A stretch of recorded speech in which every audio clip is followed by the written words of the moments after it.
what? This is kind of the pre-show part anyway. This isn't really. We haven't officially begun, as is as will often be the case. In like 3 4 minutes or so, me kind of getting ready to do the show, and on the live stream you'll see that. So I wanted to say something actually in the pre-show part that I don't really. I mean, it's going to be preserved, but this nurse video where the nurse comes out and says, we're all dying and I'm quitting and no one's doing anything and we're all going to die. And she's crying. Now, the first time I ever saw the nurse video was in a video that was telling me right from the start that she was a fraud. And I'm not going to say what video it was because there's a number of people that made those videos. And I want her to be a fraud because I don't want to believe that. So my I guess you might, what do you call that, that bias thing, whatever that thing's called, my pre-assumed bias. That's not the wording. That's essentially what we're talking about. That wanted it to be true, so I jumped in and I was ready. And honestly, I I will never know what I would have thought if I had seen it for the first time presented as this is real. I won't know because I didn't experience it. I just feel real solid that most likely I would have thought, not just because of my cogdis, I guess if you could say, I have my level, the cogdis that we all have, not just because of that, but because she doesn't look like, to me, it looks so like, if I saw this in a movie, I would think, what a terrible actress. I would. Now, I'm not saying, by the way, because there are people that authentically grieve that really, really not good actors. Well, they're not acting, but the way that they emote for various reasons that we don't know. I don't know the totality of her life or why she's behaving in this way. Could very well be that she's, maybe there's, and I'm not saying this, but if people who tend to be on the autistic scale, they also have like some levels where they just seem almost detached, and that's how she comes across with this crying thing. That's why it seems fake. It's like, this doesn't seem real, but there could be reasons for that. But I mean, I'm immediately thinking, I'm jumping in and I'm waiting. I'm waiting for this girl to be exposed, and then I see her how she was exposed. The proof that this is a fraud is that there's a video of her going coronavirus, and like she sounds kind of out of it and weird. I don't know. She sounds like she's kind of trying to make light of a horrible situation, which many of us are doing. I didn't find the video particularly troubling. I was like, okay, I don't see the problem. And it also sounds to me like, I mean, I read that as she was kind of parodying people who weren't taking it seriously, and maybe she's getting a little ticked off about it. So that's the way I read it. I don't know. It didn't seem like, what, just because somebody acts like that at one moment, they can't be a serious person and a nurse in another. I mean, I act like that, and then I can. I mean, you'll listen to this show. You'll be parts where parts of me will float off into that character, and then parts of me will float off into something. Hopefully, right now, I'm presenting myself with a bit of gravitas, such as that is. But I didn't find, okay. So I was like, okay, well, okay, that's not a smoking gun. So what do you got next? Wait, then there's this post that says she has, because she's bipolar. Okay, so now she's bipolar, so that somehow also discredits her. I'm bipolar too, so I don't want to hear that. That's like, wait a second. What do you mean? And then because she hadn't worked in the medical field in a long time, and she started. The thing is, she did go to work for 2 days apparently before it looks like she quit. So I'm like, where's the fraud? Where's the hoax? It sounds like, I mean, I'm still casting some, I'm not quite fully ready to believe her story yet because that just came across so, wow. I need to hear more. I'm not willing to sign up and say, yes, she's telling the truth. I need to see more. But no one has presented anything knocked down out of the park that's convinced me in any way, shape, or form that this is a fraud. But it still merits. I need to see more. I don't believe, by the way, that CBS and all the rest should have jumped on that and ran that right away like that. That they should have taken the time to fact check. I don't know. Maybe they did. Maybe they already figured out, look, she worked there.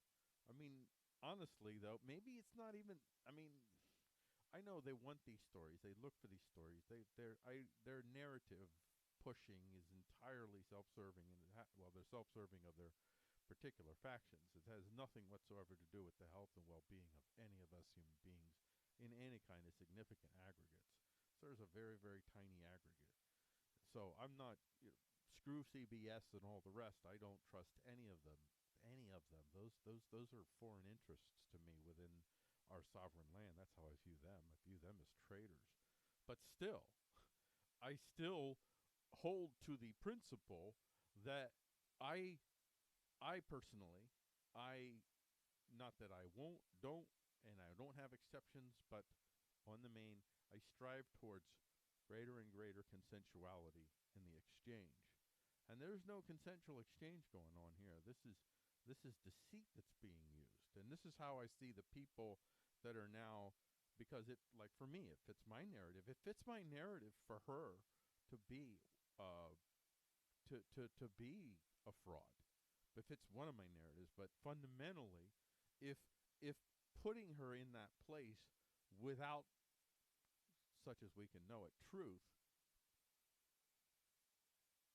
that's the key part. Without truth, if that's where we're going, that without truth part is the part that violates much more vehicles of power, much more significant vehicles of power for me, because of my internal assumption that for me, definitely it behooves me to see all of my neighbors be as consensual with one another as possible. So in that light, I do not support narratives that undermine that emergence. And this would do that. So I can't be on board. I can't say. I don't know. I need to, you know what? I'm at with that. I need to see more. Not that I need to see more, though. I'm sure that whether her story is fake or not, that there are stories like hers that are real, because I understand that we're dealing with a system that is not designed to understand. It is designed first and foremost to be vehicles of power for very particular types of people on the main. These types of people are highly aggressive, highly impersonal, highly ruthless, and some would call them psychopaths. I would call them psychopaths, but I don't know if you would want to define.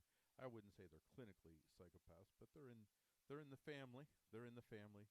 Many of them are on that spectrum. Many of them are hardcore psychopaths. The best of them almost have to be, because of the damage that they do with their decisions, how many lives are fundamentally changed. You see, the press, it's got its narrative, basically kill Trump.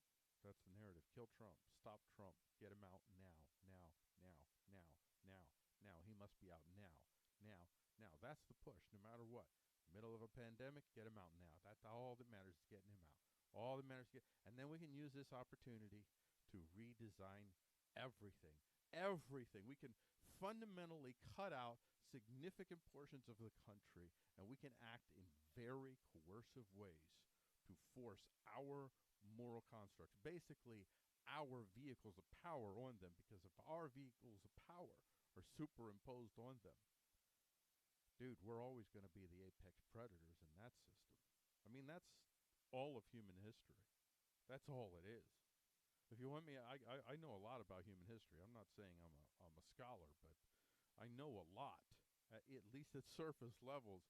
I know a broad amount across the spectrums, across the times, across the ages, whether you're talking about Africa, whether you're talking about Far Eastern Asia, or you're talking about China specifically, where you're talking about Europe, especially when you're talking about the Roman Empire, the Greeks, the Sumerians.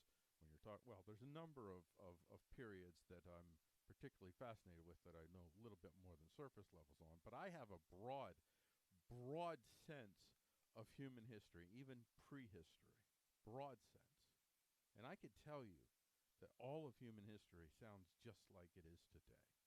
And anyone that fancies that there's ever an end to this tale is wrong. The only end is human death, unless, of course, well, there is another way. And that's why I favor consensuality, because I think it's the only way that we break the chain of violence. we're like, we just keep getting abused by our parents, and we keep demanding more of the same type of parents for the next generations. And secretly, we want to have our turn at being those abusive parents. That's fundamentally all of human history. That's what it is. Well, this was a heck of a little thing to get into before the show even began. But you know what? I'm committed to do this show in whatever flow occurs on the main, because fundamentally this is an archive. And then afterwards, after Coronaville, then we'll work more on getting more of a regular flow built into it. But maybe a regular flow from this will emerge. So before we begin, I'm going to go over a couple little things here. I'm going to start doing this in the beginning of the show, and that is, I'm just going to mention where we're at, where we're getting our content from is from Freeqo.com, not freaking about the news for you, the people. That's what I do. I do that for you, entirely for you. No, this is therapy, but I think that some of you might actually find it therapeutic as well, just to watch this madman dance his way through time in the age of Coronaville with nothing but news and thoughts. That's it. That's all I got, man. That's all I got. Although I have some music, such as that, as I have music too. So this is Freeqo.com, where we get the news, and you'll see this is where we're going to be doing Freeqo Talks the News, Wednesday, April 8th, 2020, and we get. I do. By the way, I'm the we Freeqo. I do all of this. I know everything you're going to see. These are all my sites, and I aggregate this news. I have a number of ways that I go out and get my news elements, and then I create them on these. These are just news link sites. So it's Pioneering News, which is pioneeringnews.com. We got Newsalite, which is newsalite.com. Pioneering News is my favorite site. This is Tech, Science, Underground News Links. Newsalite, this is News at a Glance. Okay, I need to change this, because this is really like, this is mostly where we're looking at the glitter, the shock, the weird, the out there's, the after Coronaville, you'll probably see a lot more glitter on here than you do now, because there's so many things that are not happening that are preventing so many glitters from getting through here. So this is less glitter than it normally is. And then there's Obamacare.tv, and this is free market social engineering for the masses. And I think that says it all. That's what Obamacare.tv is. It's meant to, on the main, I'm looking to track the wealthiest corporations, the wealthiest people, the wealthiest families, and specifically the things that they're tied to, the ideas that they support, the groups that they fund, these things where you start to see what their aggregate whole, what their vehicles of power are. So that's the intent of Obamacare.tv in general. And then after I pick, in each of these I pick 12, Pioneering News sends 12 stories, Newsalite sends 10, and Obamacare sends 10. And I have 32 stories, and it's from those 32 stories that I then put together my song for the day. And that's what this is. Freeqo Talks the News is song and news, basically. And so it's I'm not necessarily picking the biggest stories. I am picking the stories that in collective spin a song that I want to sing. I'll just say that. That's what it is. So now we are officially set to begin, and I don't really think that we'll often have a warm-up as long as this warm-up, but now get ready, ladies and gentlemen, because some notifications have to be served for certain individuals within our ostensible theoretical community. Warning, the material you're about to be exposed to is foreign. The minds of individuals who are limited in their capacity to understand the actual reality of power around them, just as you and everyone else alive currently are. What you're about to hear are opinions, suppositions, on gospel, or scientific truths, not infallible certainties. Brace yourself for incoming opinions that could confirm or deny your preferential view of the reality of power. Brace yourself for fallible material, fallible opinions, and values reflected, but nonetheless variably firmly held. We do not apologize to anyone we may offend. We do not apologize for daring to express our views and impressions of what we believe is and what we hope to see. We will keep talking so long as we are able. And now, Freeqo attempts to talk about the news without freaking out. Hey everyone, welcome to the show. This is Freeqo Talks the News, and I am Freeqo, and that is the plan. The plan is for me to figure out a way to not freak out when talking about the news. Now, sometimes the news stories I select, I'm thinking, you know what? I think I'm going to be all right. And then some days, not so much. This might be a little bit of a challenging day, but not like Monday. Don't worry, folks. We're nowhere near Mondayville. Everything is fine. Everything is fine. We're not in Mondayland. I don't think we'll get in Mondayland for at least another 3-4 shows, probably. Maybe even more. Who knows? So you go to Freeqo.com, where I am not freaking out about the news for you, the people. So let's get to Freeqo Talks the News. So this is Freeqo Talks the News for Wednesday, April 8th, 2020. Killer breast cancer to meet its match. IP empires face South African revolt. Meet the ancient Greek who had brain surgery. Vanitas with Pear in mouth, and AI study in fake news. Less fake injuries when college sports gets back to action. The drone wars have only just begun. Or the democratization of force. That's going to be the last story. That's the dialectical. Oh, by the way, Vanitas with Pears in mouth and AI study in fake news, that's going to be our news poem for the day. So we're setting you up nicely. Let's get ready for the first segment of the show.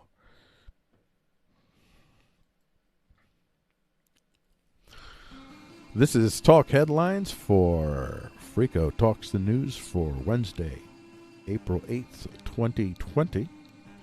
And our first story is going to be Killer Breast Cancer to Meet Its Match from Futurity. Drug combo could treat triple-negative breast cancer. And here's an excerpt from the Futurity article. Researchers have discovered a new role for the oncogene mycin in triple-negative breast cancer and have also identified a potential intervention for further clinical investigation. Mycin, a well-known oncogene, I'm probably saying that wrong, oncogene that plays a role in cancer aggressiveness, is typically associated with neuronal and neuroendocrine cancers. I love, I picked these stories and I know, I'm not a science person, so these science words are all new to me. So when I come across them, I have to try to figure them out.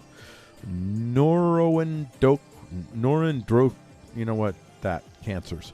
Although there is no way to currently target mycin directly, researchers determined that experimental drugs called BET inhibitors work effectively against triple-negative breast cancers in model systems that overexpress mycin, especially when coupled with the inhibition of MEK, another known oncogene. The research, which appears in Science Translational Medicine, sets the stage for clinical trials and a potential treatment for triple-negative breast cancers with mycin oncogene. So there, once again, folks, what do we have here? Hold on one second. Let me take a quick water break.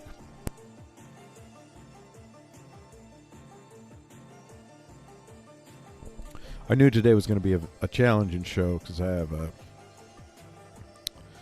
got issues today, folks. I got a migraine. Got some acid issues going on, so it's a weird day. But anyway, I may have to sip a little bit more than usual today.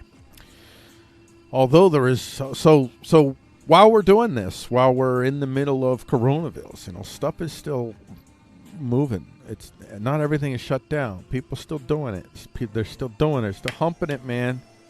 This could be a major breakthrough. There's all types of. This might not come to anything, but there are 15, 20, maybe more type of promising solutions to major solutions, cutting back the lethality of cancer dramatically. So there is tremendous amounts of hope there. The next round of Hope v. Coronaville. Here you go, something. Here you go. This is pretty awesome. From Biospace, FD accelerates development of novel therapies for Coronaville.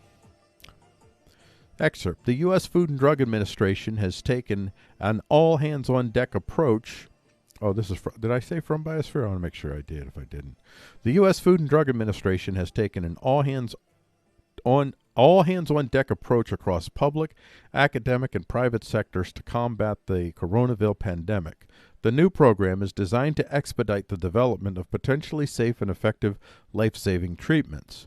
The program, known as the Coronavirus Treatment Acceleration Program, it's still CTAP, is using every tool at the agency's disposal to bring new therapies to sick patients as quickly as possible, while at the same time supporting research to further evaluate whether these medical countermeasures are safe and effective for treating patients infected with this novel virus.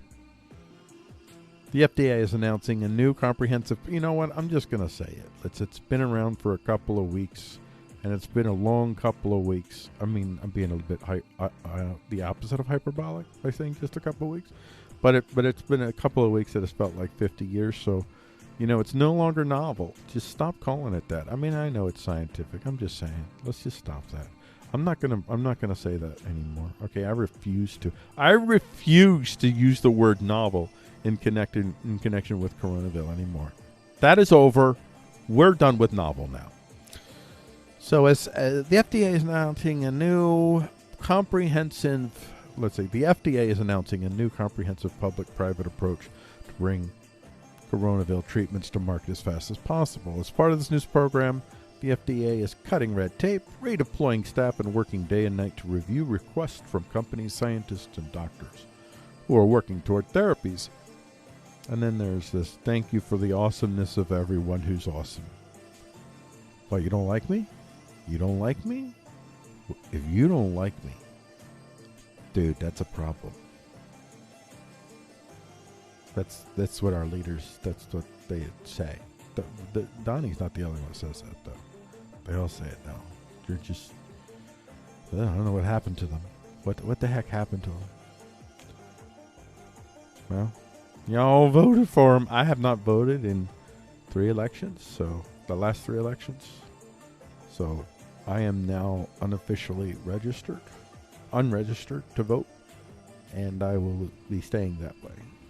So I opted out a long time ago. Well, not long enough, but I opted out when I realized that the reality was such that there's no point. I mean, there is a point, but honestly, I'm not sure.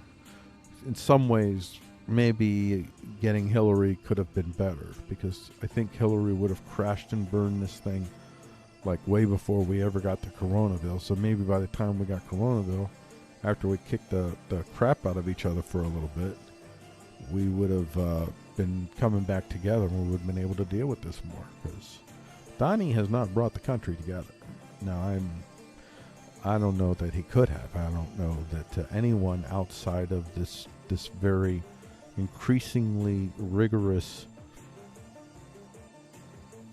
orbit of particular vehicles of power that are fundamentally, existentially threatened by what Donnie is doing, and they are. He's throwing a major monkey wrench in what they're doing. But the problem is that Donnie's not really offering anything different than all of human history has offered. We're not really doing anything fundamentally new. All that's new is the tools that we deploy, that are deployed, that we countenance, and then sometimes actually deploy ourselves because we're total idiots, that really serve only a select few number of psychopaths. It's the same stories over and over again. That's all this is. And there's even plagues have affected all of these struggles as well, and there have been winners and losers in the plagues, and fundamentally the winners have largely been, for the most part, the psychos that helped make us vulnerable to this assault, this virus, are the same ones that are reaping huge profits right now because of it. They're getting rewarded for what they did to us, in essence. I'm not saying they're to blame for coronavirus. They are to blame for the reaction that has caused it inflict far more harm on us. Not only it, but the actions that they've chosen to take have caused far more harm on far more people than the virus itself has. That's the reality that we live in. And these are the folks that have gotten the biggest rewards and will continue. They're buying up businesses everywhere that are going bankrupt. They're getting they're getting their fingers in everyone's pies. The government is getting its fingers in everyone's pies. The conditions, the terms. Yeah, you've just entered a basically in the most, I'll say in the most political sense of the term, or the most economic, in the most economic sense of the term. This is, I'm not going to say that America is fascist and this is all fascist, but this is, and fascist, we always think of the Nazis. There's various forms of fascism. They're not all the same, and I mean, I'm not I don't cotton to fascism in any way, shape, or form. Fascism is a fundamentally non-consensual ideology. I'm not. That's not a vehicle of power for me at all. As a matter of fact, that's a threat to me, fundamental threat to me. Fascist type thought in general, but some fascist thought is more threatening than others, certainly, and some is extremely threatening, and some, if you're a fascist, I don't know. I could be friends with fascists to a degree. I could be friends with a lot of people to a degree, I guess, no matter what your beliefs are, even if I don't agree with your beliefs.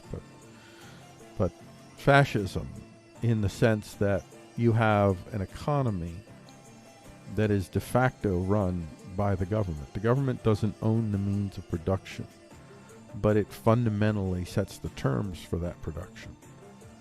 Now, I'm not talking about this period of time where Donald Trump has this power with this Defense Production Act. I'm talking about what will be happening afterwards. All of the lasting fingers in pies that the government will still have after Coronaville has passed, and the obligations that the rest of us face now due to the decisions that have been made today by a tiny number of individuals. This certainly would have been much better if this had been done from the local scales up. We couldn't do that in America because we don't have that level of competencies across the board in America, and it's not because we don't have human beings in those places capable of doing that. It's that we don't have them in the positions where authority would let them do it. It's not that we don't have the capacity to deal with Coronaville in a local on up emergent kind of way. It's that the local structures are not filled by the bestest and the brightest, nor are the state or the national structures. They're filled by overwhelmingly 80+% of them by the most ruthless, the people that are willing to make the horse trades that fundamentally destroy the lives of thousands, in many instances even millions, and willing to do it, and mostly willing to do it for their own largesse. Why do we have, for instance, in the U.S. House and the Senate, why do we have somewhere around 50 people that are dual citizens? Why should a dual citizen ever be allowed to serve in Congress? They should never, ever. They should only be one allegiance to the United States if you're going to be a leader of that nation. And representatives and senators have tremendous power over millions of us. So, yes, we would definitely. Why would we allow that? I mean, why? That's strange. So, this leads us to this story. The rapiding of the Digital Congress from Federal News Network. Pandemics accelerating House modernization as lawmakers push for remote votes hearings. The House will accept electronic submissions when it holds pro forma sessions, as well as 15 minutes before and after each session. This week, the House will hold sessions this Tuesday at 11:30 a.m. and Friday at 9 a.m. The House Clerk's Office will send members and staff detailed guidance on how to proceed with online submissions. The temporary rules change will remain in effect through April 19th, although Pelosi said that the House might extend those deadlines if continued disruption of House operations remains necessary due to the pandemic. Pelosi said the House would resume normal practices for floor submissions once the House returns full-time to the Capitol for regular business.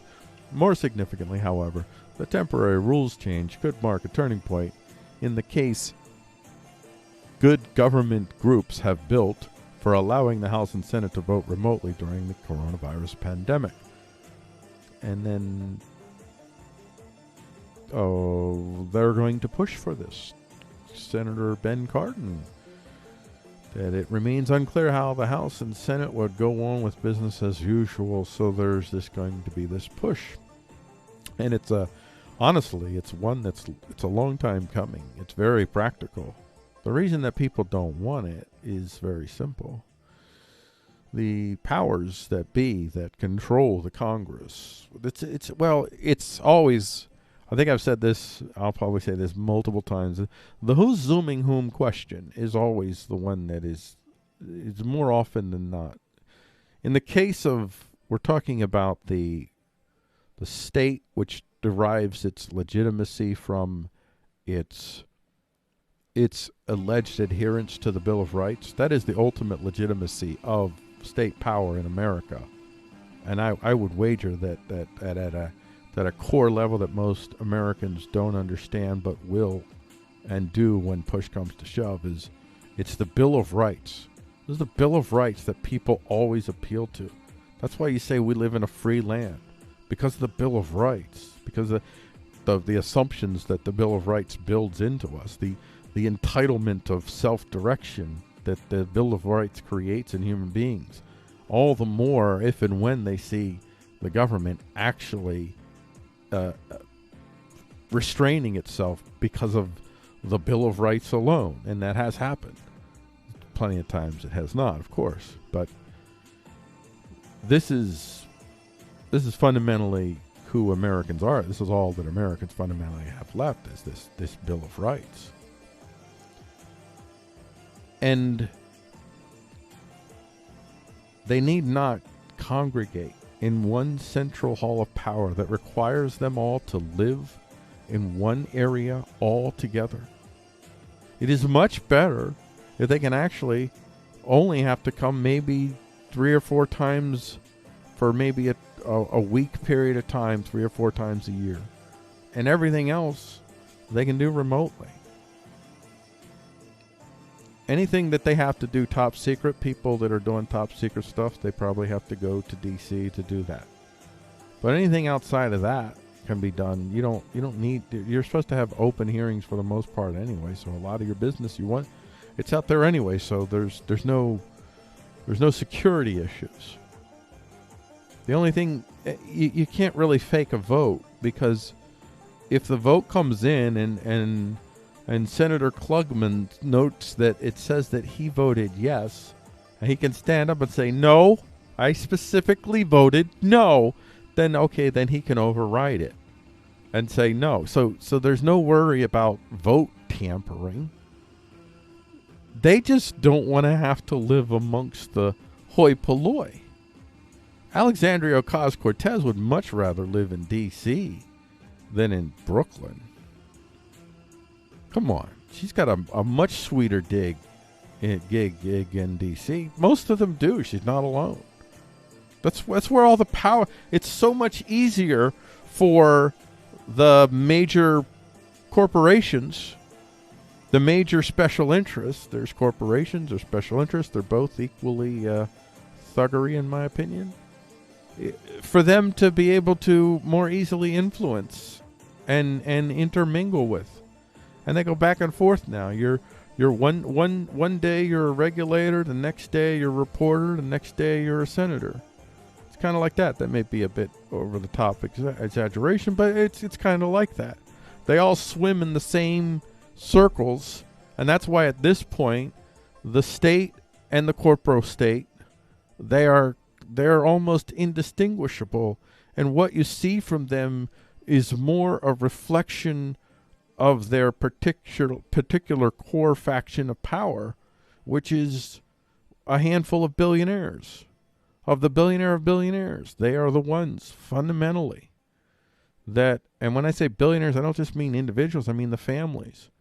There are families, and whoever happens to be the matriarch or patriarch of that family, because there are both now, there are matriarchs and patriarchs. And those families and those individuals and the decisions that they make, look at where the schools that they went to, look at the values that they espouse, look at the lifestyles that they lead. That's where the real heart of power is in America. You understand them. You understand, if you look at the lens through the world through their lens, because the world is mostly